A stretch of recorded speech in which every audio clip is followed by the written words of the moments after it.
Hey Hardin County, it's Michelle Labus, and I was up at the commissioners meeting today. It is April 28th of 26, and Sheriff Everhart was on the docket today at 9:30, so we made sure we got there in plenty of time. And they talked about the dog pound. We'll talk about that in a minute, but they also, May 10th at 3 o'clock is a Eagle Scout monument reveal. And so if you are interested in that, it highlights the fallen officers that have fallen in Hardin County. So that's out front of the sheriff's station there, so that's pretty cool. Other than that, that was pretty much all that they talked about other than the dog pound. So I know Sheriff Everhart talked about buying property in an executive meeting a couple weeks ago. I'm going to make another video on that because that's kind of just an education thing, and so you can look for that. But he talked about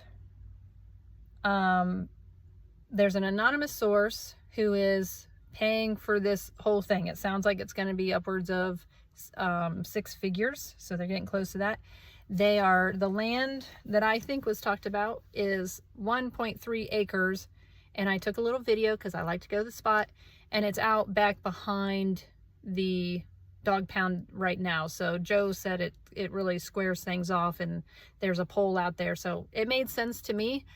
Until we know for sure, I guess that's up in the air, but that's what made sense to me.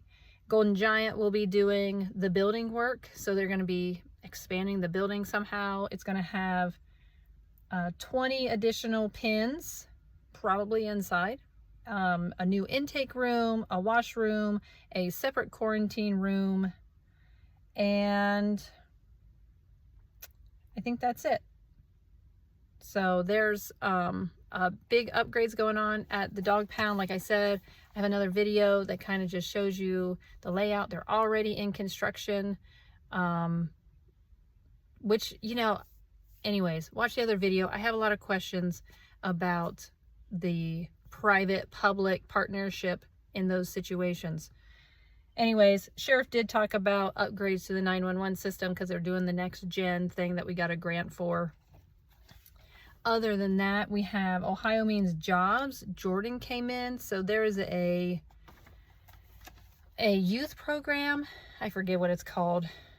Oh, OMJ. And it's youth that are like 16 and up that you can get up to 40 hours a week, but minor labor laws don't allow you to do that. And so anyways, evidently it was a little unclear getting started in the conversation, because we were kind of getting in the middle of it, but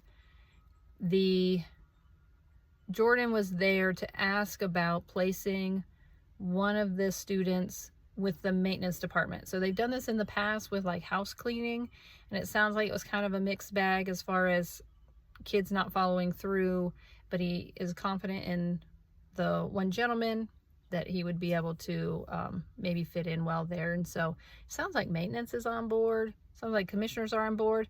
And I did have a question about it, and Fred nailed it. So kind of towards the end, he was like, now you're going to pay for a background check on the student, right? Because, the national treasurer of the courthouse, if you just let anybody in, it could be a risk to security. And so, it does sound like that's something that Jordan will work through, or that, that process, I guess he kind of agreed to it. So, they wanted to make sure the background and all the things are nice and tidy and good. And I thought it was really interesting because they were wanted to be very clear about OMJ is the presiding authority over the student. So like if they don't show up on time or they're not doing their job right, that, they're kind of underneath that OMJ, which, fair enough. So I don't know. We'll see if that project goes through.